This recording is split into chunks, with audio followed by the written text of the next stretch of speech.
I want to begin with a simple question, and I request a sincere answer. I want to plead with you to give me a very sincere answer. So I would ask the honorable member for a Wutu Senior West. East, right? Honorable member, be sincere with me. When you were campaigning, what exactly did you tell your constituents? That you are coming to Parliament. I mean, let's give it raw. This is MP's forum. Just be honest with me. Just be honest. Or you can do it seated. Don't face it. Okay. They want to worry you. Just one simple answer. You said so many things. Just tell us one. So for youth empowerment. For what? Youth empowerment. Youth empowerment. Yes. Honorable, please just mention your name. I had the book to have your name. Yes, the Krapims, yes. Sorry, MP's office. When you were campaigning, what did you tell?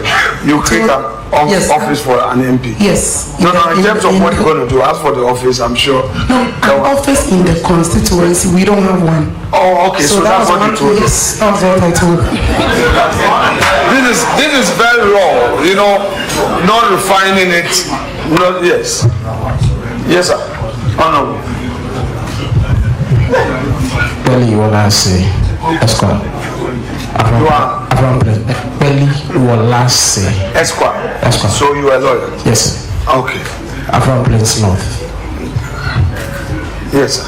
I preach self-reliance in agriculture. Very well. Great. Yes. Yes. You. Yes. Oh, you can do it seated. Don't worry. You sit in. If you are at liberty to stand, but you can sit and answer. Ambassador, you have to be very careful.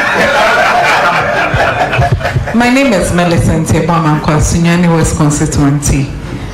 I actually told my constituents I will be the voice for them in Parliament. Very well.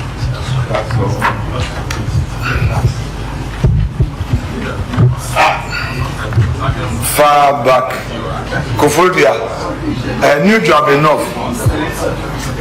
New job enough.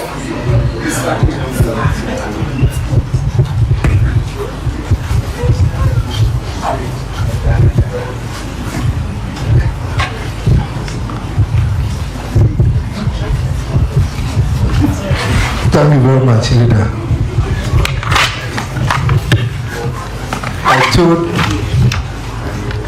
I told my people that I'm going to be their spokesperson in Parliament. Very well. Yes, my friend in Fugu, you've been very anxious. Mention your name for me. Oh, you have enough. Not many people know you by name.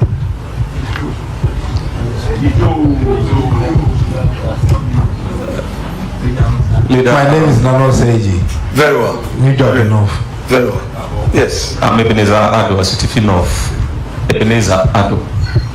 Constituency again? Asutifi North. Asutifi, very well. Yeah. In fact, when I get to a place where they lack electricity, I tell them that, you see, for the number of years you voted for this particular candidate, you don't have electricity. So vote for me, I'll make sure you get electricity.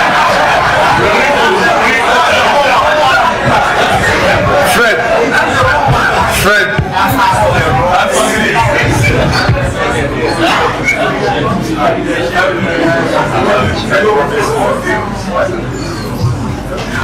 Do I have an hour or 45 minutes so I'll be guided? Oh, 30 minutes. Okay, that's fine. I'm guided, no problem. So, just be checking me. So you won't give me 45 minutes? 30 minutes? Okay, that's all right. Yes, Fred. Yes, the bad rules. Vote for me, I'll help you fix the bad I'll fix the bad rule. Mommy, Doma is correct? Yes. That's what OG war.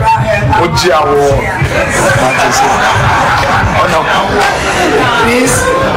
Order. Promise to reduce poverty among women by 40%.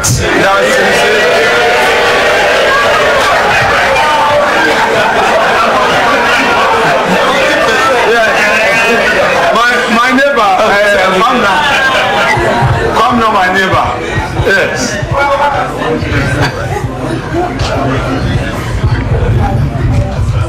My name is Kwame Asarobin, MP Gowon Central.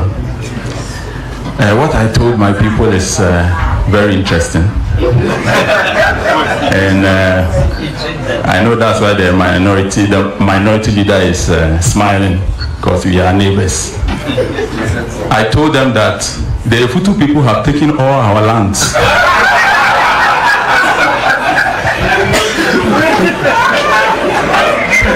They are even creating towns in our constituency. When you vote for me, I'm going to push them back. Fair enough, well done. But we are not going to fight.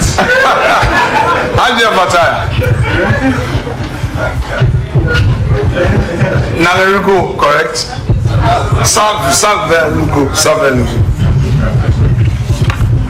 Yes, so my name is Hajia Fataya Abdulaziz, Savulugu constituency. I told my people for the number of years the former MP sat in parliament, he said nothing. So I was going to put Savulugu on the map. Yes. and that's I was going to go by the 24-hour economy. Support the women with soft loans. Yes. So okay, there's a gentleman just in front of you. Let him have that. Then I will take one more. Then thank you. We can proceed. Thank you. Leader, my name is Neko Teyashi, MP for Odododio. I told my people in the last 6.5 years, they haven't seen water running through their taps. That when I become the MP and my government is in power, I will lobby for them to see water running through their taps. Are you sure you use the word lobby? Yes, I was very careful because I know an MP is not a development. No, don't qualify. It's okay. They say yo-yo. That's his name.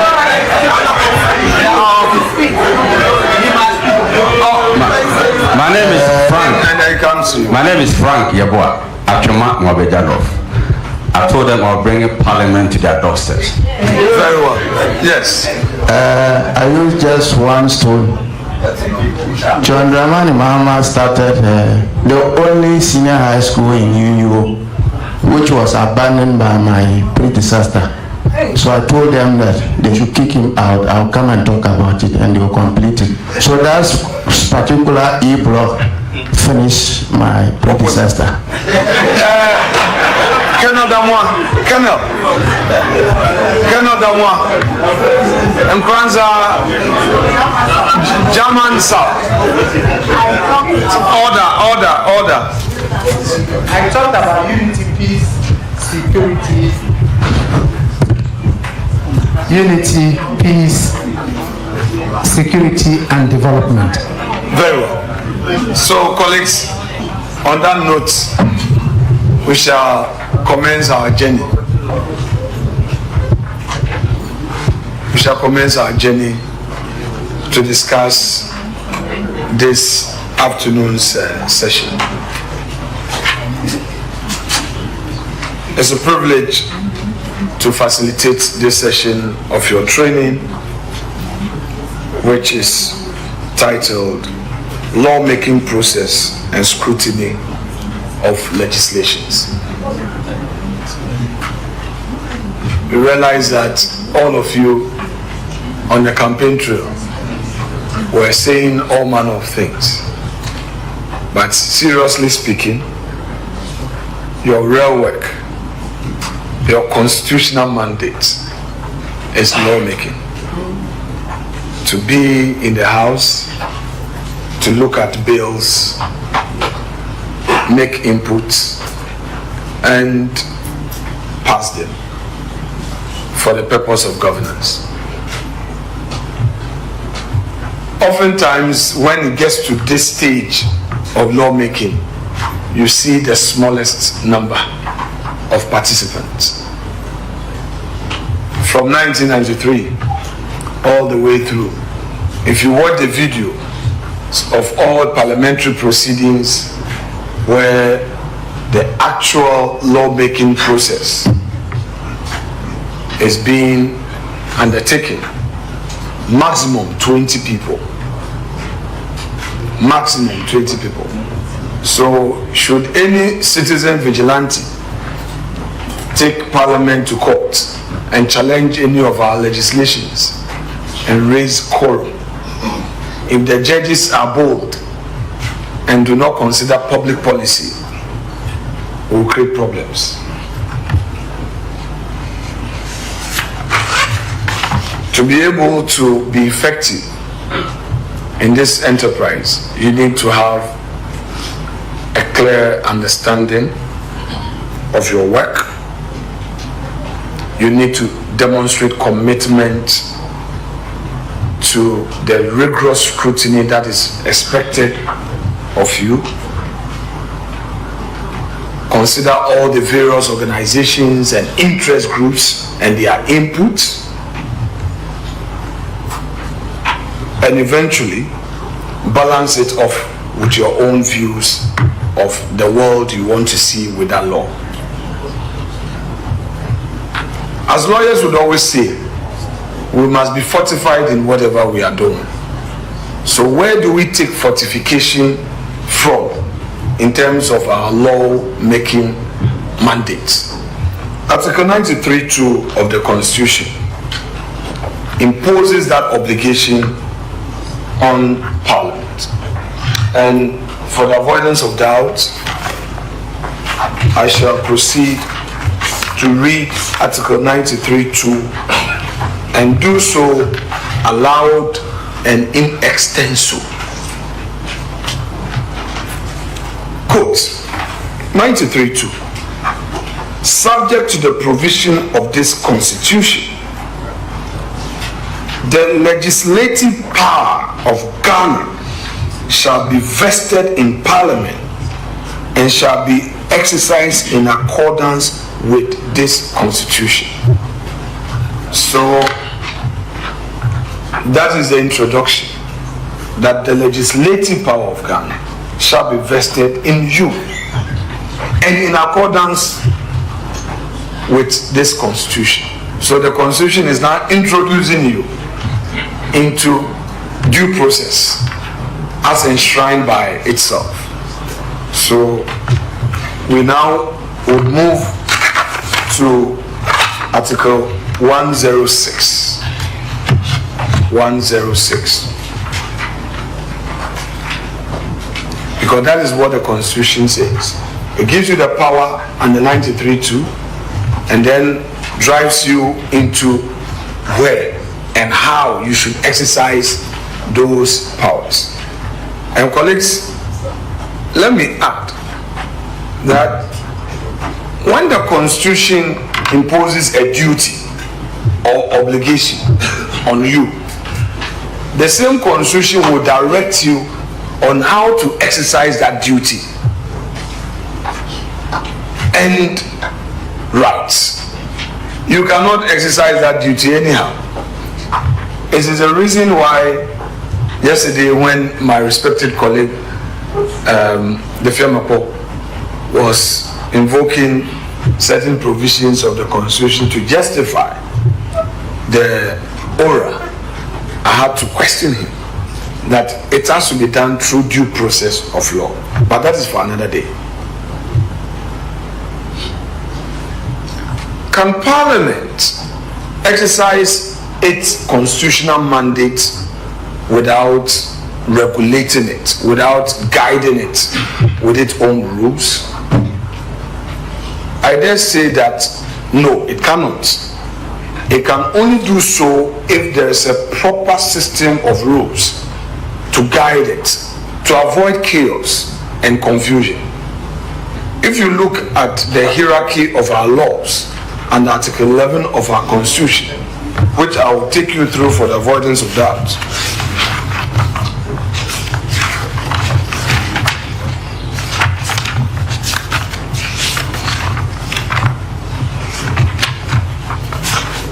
So go with me to Article 11. Article 11:1. It says the laws of Ghana shall comprise A, this constitution, B, enactment, any orders, rules, regulations by any person or authority under the power conferred by this constitution, existing laws, common law.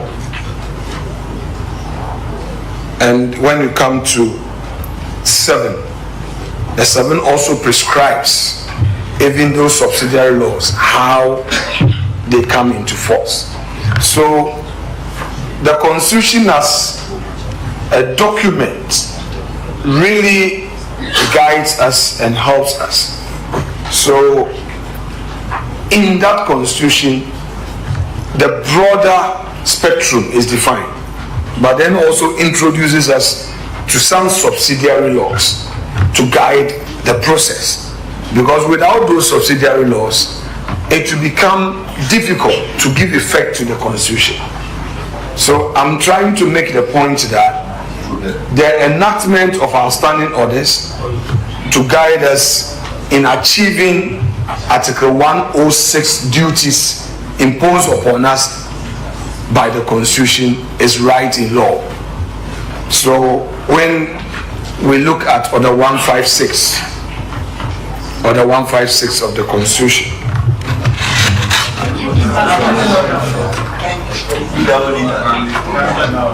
I should say what? Oh, sorry. Order 156 of our rules of engagement, of the standing orders of the House. Thank you very much.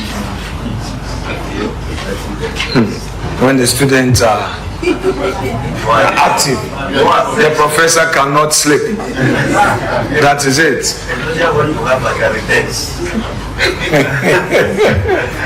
My professor from Salaga. So, let me take you through. So all the bills come before Parliament, and they must always have an explanatory memorandum. So what is an explanatory memorandum? The bills would have been divided into various sections. Section 1, 2, 3, etc. But the explanatory memorandum would give you, the reader, firsthand, the purpose of that legislation. Why is the minister introducing a bill?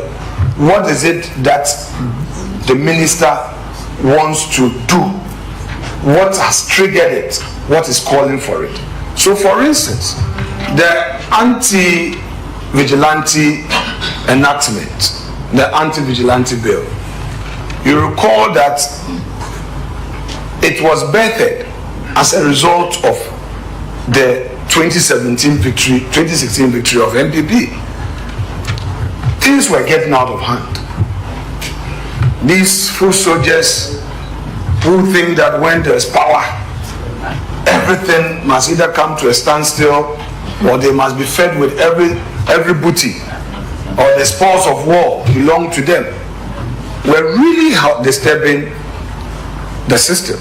And this was affecting the image of government.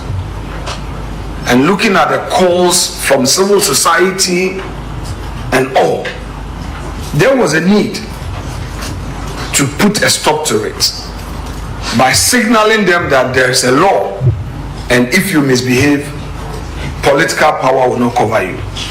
So if you read the explanatory memorandum, the minister took all steps to explain why, in spite of all other laws we have, we need to still have this law.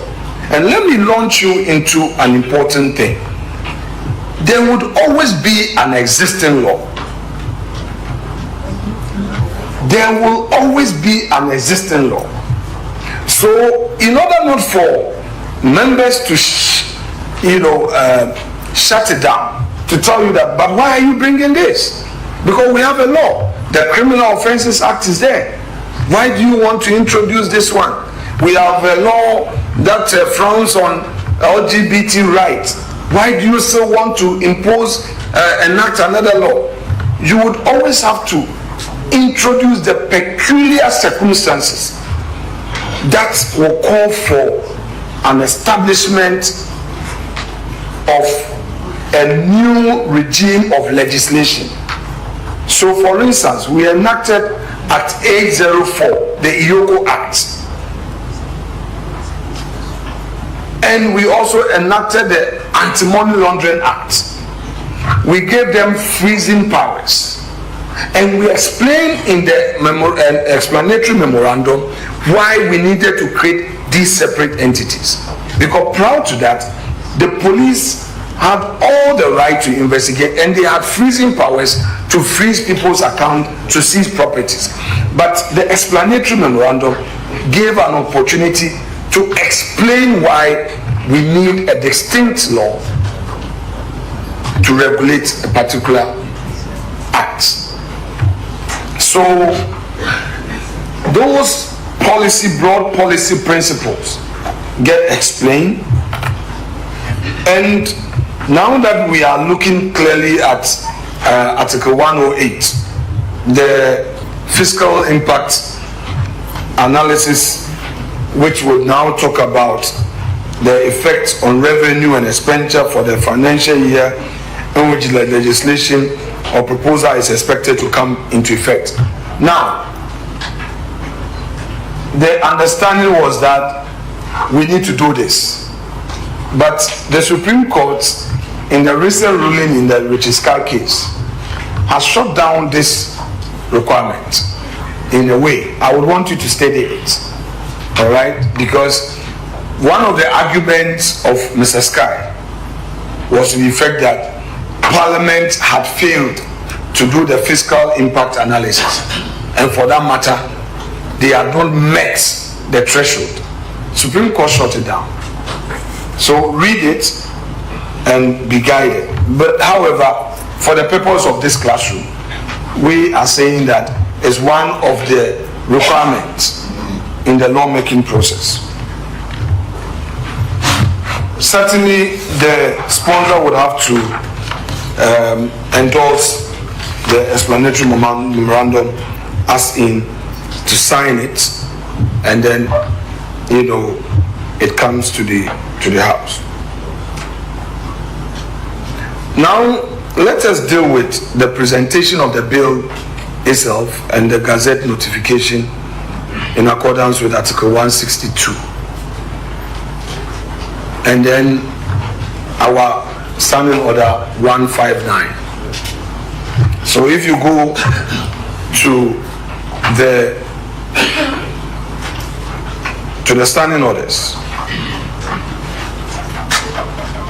a bill shall not be introduced in the House unless that bill has been published in the Gazette at least 14 days before the date of the introduction of the bill. However, there is always an exception to the rule. The law is always creating room for life to go on. So there are emergency situations. So although generally speaking, every bill must first be gazetted for a certain number of days, the whole essence of Gazette is to put the public on notice and all. But then we have Order 160 and 162 telling us something. You have not spoken this morning. You, my handsome fair man, your name, please. Do you have your standing orders with you? you are in trouble. You are not an MP. So where is your standing on? You did what? He's not here. Where is it? No, I need you to have a standing order. I need you to go into your car. Have you gotten your office yet? Not yet? Very well. So I would be generous only for today. So take a standing order from somebody and then read order 160.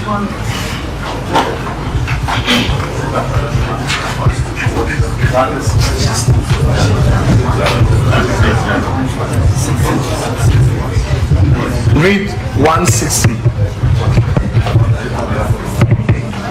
A sponsor may submit a bill to Parliament without publication in the Gazette, where the sponsor of the bill considers the bill to be an urgent nature. Read 162.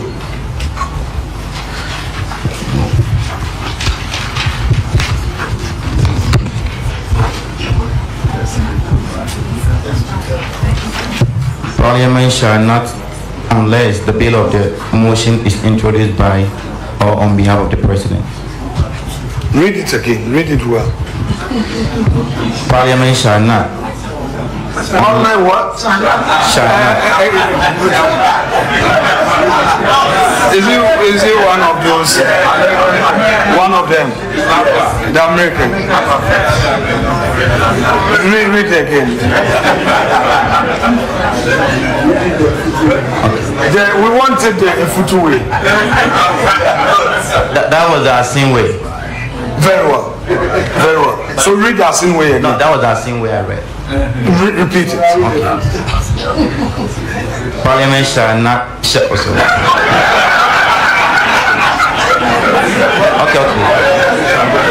Parliament shall not, right?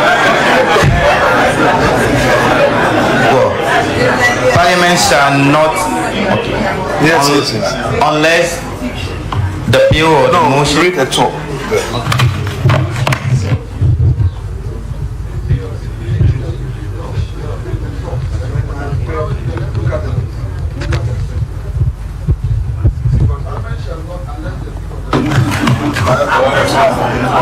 Okay, so I just wanted us to participate.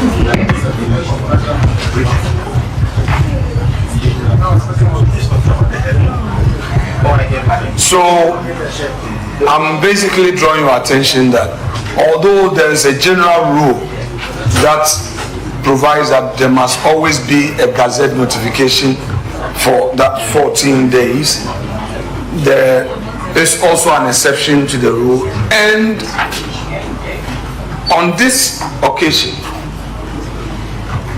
if you are a very vigilant legislator and you've done your research, this is when you can have a face-off with the minister on the floor.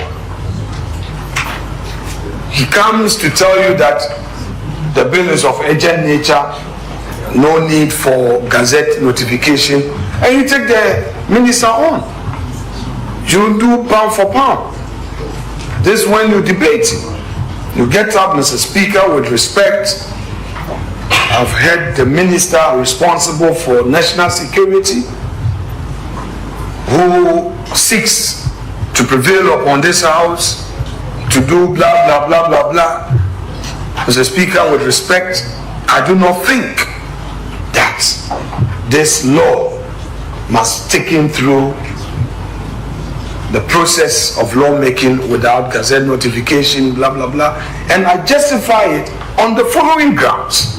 1, pound, pound, pound. Then you are there. What is pound?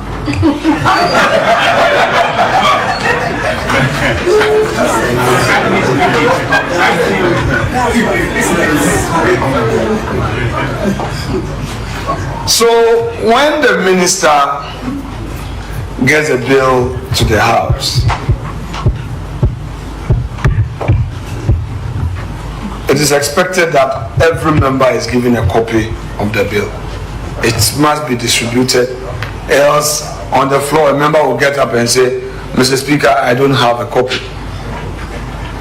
and it must first be received by the clerk to Parliament, who will perhaps ferry through the administrative process. Lately, Speaker would ask that no, it has to come to him for him to see it. Although it's not really the case, it's not engraved, but it's appropriate that the Speaker knows about it. And then the procedural clerks, you know, those who sit in front of us, who are there keeping the guard, they are the procedural clerks. But you already know that there's a clerk to Parliament who is overall boss, the chief administrator. So he receives it, passes it on to the procedural clerks, and they would now go on the next step of getting members to have it. And then, of course, lately, to ensure that the public also participates, we have been told that they're supposed to have it published on our website so that members can ab initio know. And your constituent can make input even at that stage.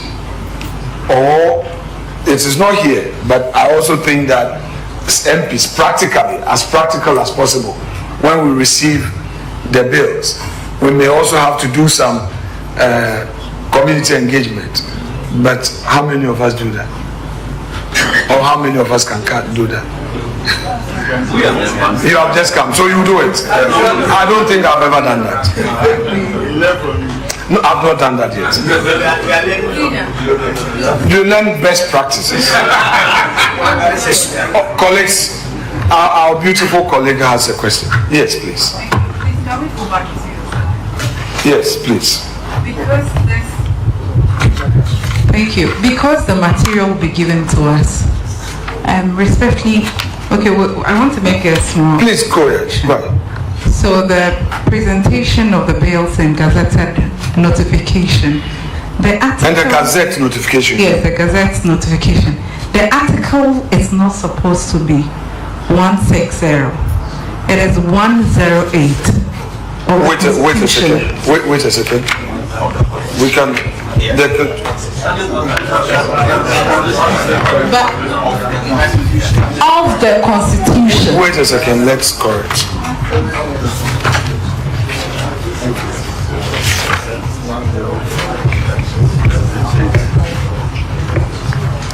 So that should have been the 106 instead of the 160. The constitutional provision. No, it's article. The article 106. 106.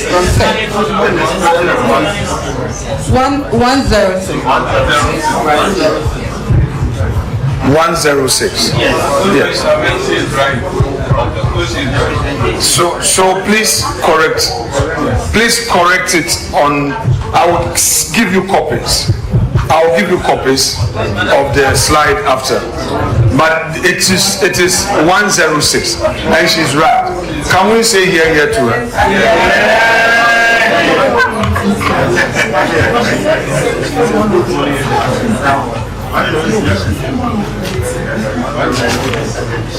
Thank you very much for your courage. I mean, when people have the courage to make inputs, then they are in good business. Thank you very much. I appreciate it. So we go to the next slide, the lawmaking process. And let's have the various stages. So each stage of the lawmaking process is very critical. We have the first reading, the second reading, the consideration stage. The consideration stage, you will have first consideration and the second consideration. Means that you can always come back just before third reading. You can always come back. But broadly, we have the consideration stage. And finally, the third reading, where the long title of the bill is read and you hear them say passed. So they move a motion for the third reading. So let me take you through each stage. The first reading is where the bill first appears before Parliament. The Speaker shall call the sponsor in whose name the bill stands on the other paper at the time for presentation of the bill, and the sponsor shall be called to rise and bow to the chair. So presentation of papers, Honorable Minister of Finance, you don't say anything. You are presenting the paper. So you just bow and then they do the reading.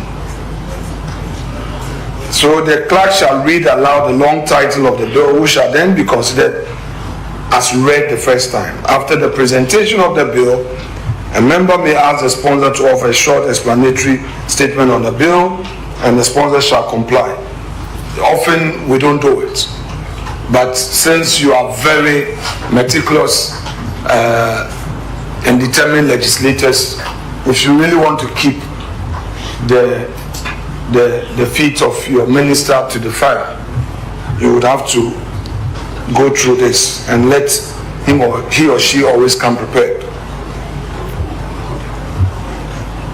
The text of the bill and the explanatory memorandum shall then be incorporated into the bill for official report. So at this stage, the focus is on familiarization and there's no debate. Emphasis.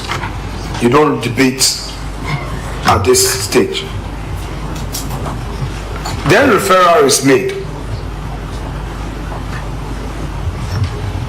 The bill has now become the property of the House. It's no more the property of the sponsor. And because we have a private member's right to sponsor a bill, it's no more an executive function where it is only a minister who can sponsor a bill.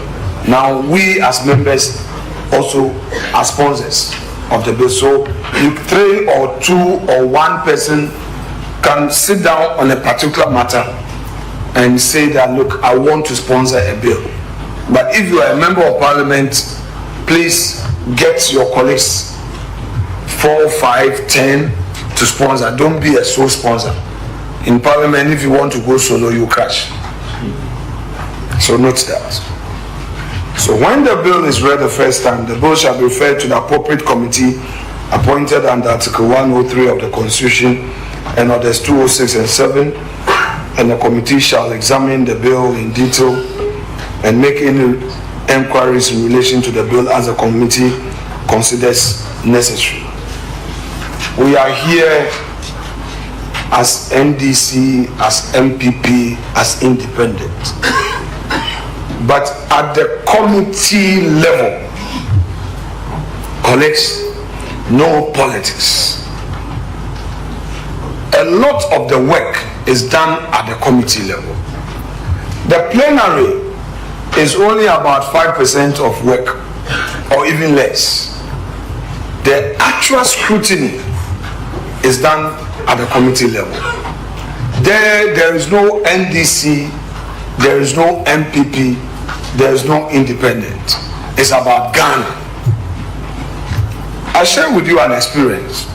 When we were in the House in 2013 and we tried being partisan at the committee level, I recall at one point my chief whip called me and said, Markin, we are a best sound.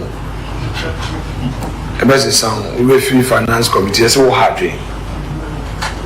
So because the chairman of the committee was complaining, and I thought the chairman was from NDC. So why would my own chief whip tell me that he would change me? By the way, take this from me. If you are not careful in parliament, your leaders can conspire to cause trouble for you. So don't cause too much trouble at committee level. Did you hear me? Your leaders will create problems for you, so be careful. And I'm telling you, this is free. They will just do some changes in the committee on your blind side, and you will be the target for those changes. You will be sent to some Siberia committee, which are there whipping. Maybe you are doing too low at committee, you are creating problems. So they won't tell you why, but take a cue from me. So, at the committee level, members of the public will be introduced, will be invited, and stakeholders whose interest or who have an interest in the bill would also be invited to make their input. There are certain bills that when they are introduced, the stakes are so high and every interest group would want to be heard. So that is where all the scrutiny is done. And in fact, it is at that level that the committee would effect a lot of amendments. So you rely on experts, civil society groups, the general public, people with all their adverse views are considered. And then when the committee is done with the hearing, sometimes the hearing can be public, closed door. If they are very sensitive matters, there's a way to handle all of these. And then you, the committee members, after hearing them, will retire into your own comfort zone and discuss further. Based on that, you can now go clause by clause and say, oh, this clause we are amending, this clause should remain. And then you also invite the sponsor. The sponsor would have to come and defend the bill. So the minister would have to spend time with you at Akko Safari, at Akko Sombo, and please, the men, when you are going there, go with your families. Go the weekend, go with your wife, go with your children, let them also experience the environment.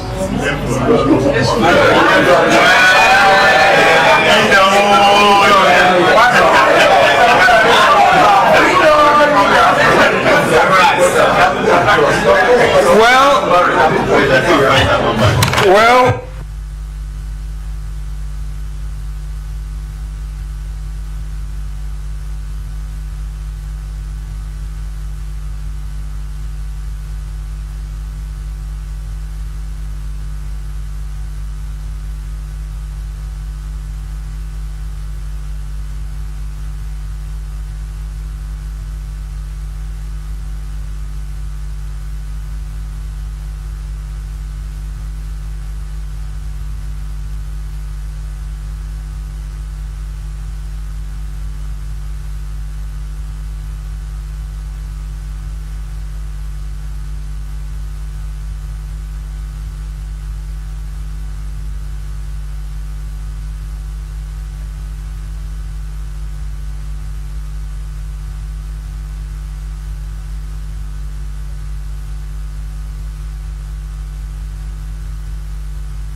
careful.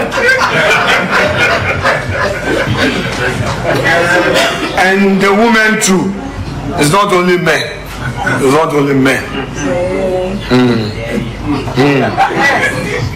Anyway, let's proceed.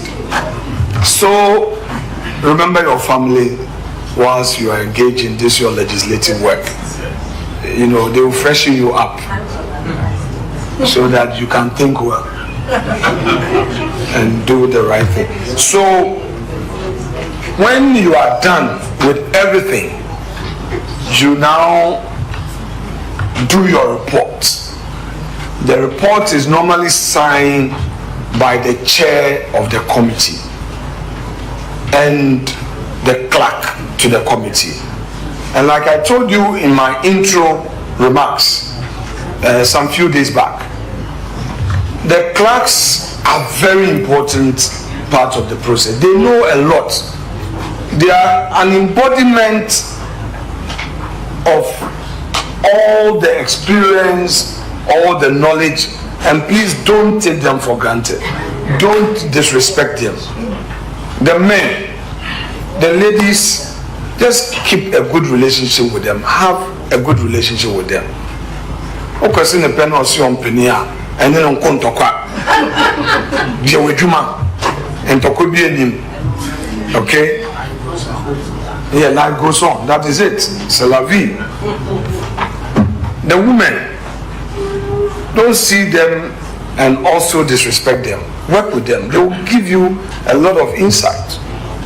So eventually, when all these things are done, report is done. And by the way, at the committee level, we try as much as possible to build consensus on all the issues, so that there is unanimity, there is consensus, there is oneness. Because when you come to the floor,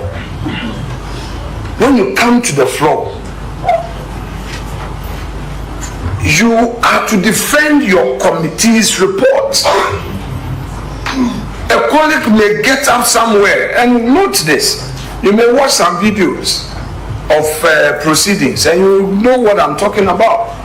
A colleague somewhere who has not even read it will just get up and condemn your report.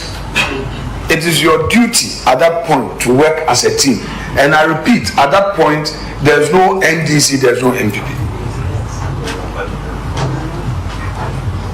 So take note. Now that you are done with your report, it was somebody who gave you a job to do. Parliament, Mr. Speaker, refer something to you. You must report back. You don't keep it. So you come back, and when you come back to the floor, you invoke the next stage, or you trigger the next stage of the process, where the reports is. You want to stop me? Yes, sir. Okay. Well, I wanted them to practically enjoy it. If you are in a hurry, no problem. I will run you through. I don't want to be reading. I want you to practically figure it out so that you live with it. But anyway, we can't have.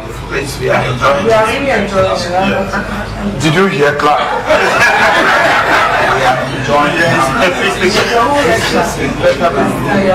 You don't want to run.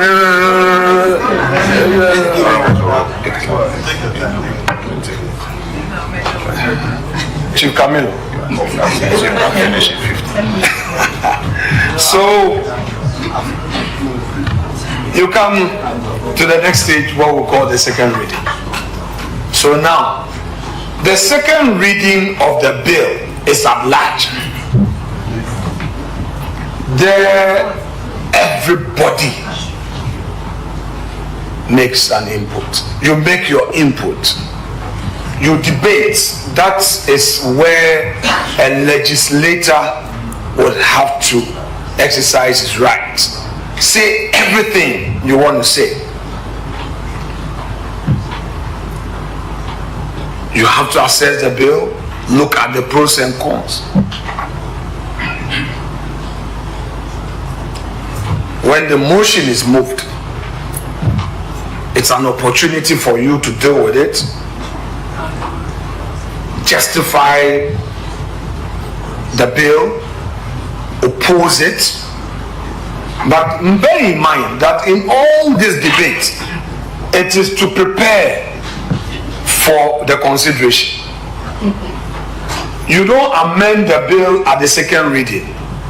You don't touch the clauses, but you have a general discussion.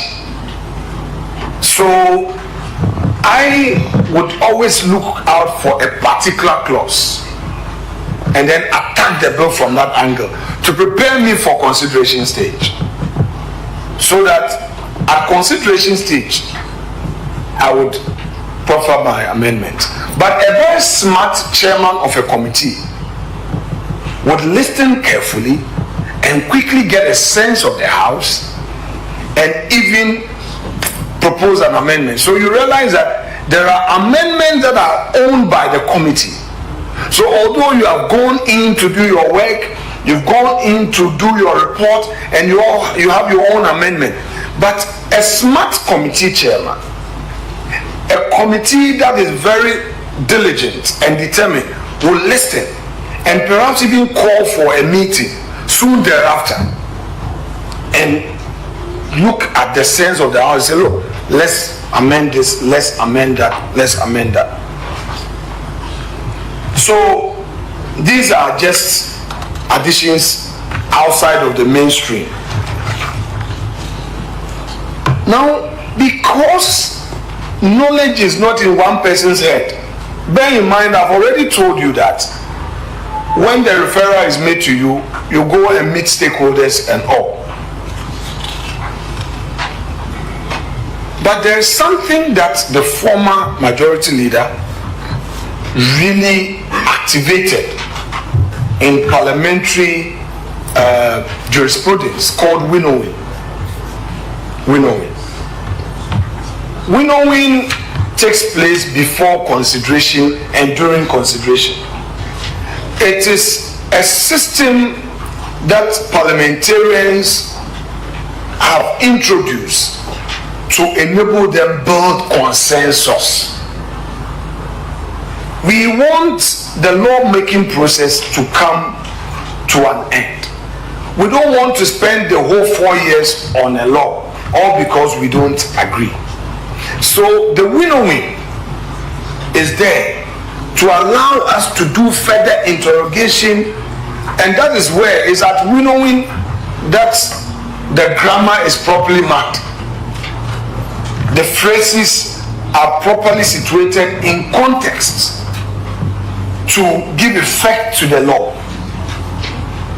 Where a comma matters, where a word like include matters, where a word like means matters. So for instance, you get to interpretation and you want to interpret a particular word or phrase. When you use the term include, it means that the definition you are giving to the word or phrase is not limited. You are giving room for further meanings. But when you say means, you are being definite to say, look, it means this and no other thing. So all these are considered at the winnowing stage, and in best practices, after the second reading where we've had all the debates, the winnowing is triggered to allow for proper preparation before the consideration, so that you don't allow Doma East to go off. So Doma East will be with me. Are you with me? You are here. That is so. Good. However, there are situations that just after the second reading, because the minister wants the bill to be run through the system, will go into consideration stage. So it is not always the case that you have the time to go back for winnowing and all before you start the consideration stage. So now the consideration stage, the lawmaking process, proper consideration stage. And this is where the chamber often becomes empty. This is where you see people picking their bag and they will be going home. And it is left with some 20 people, some 15 people.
I come here, yeah. So anyway, so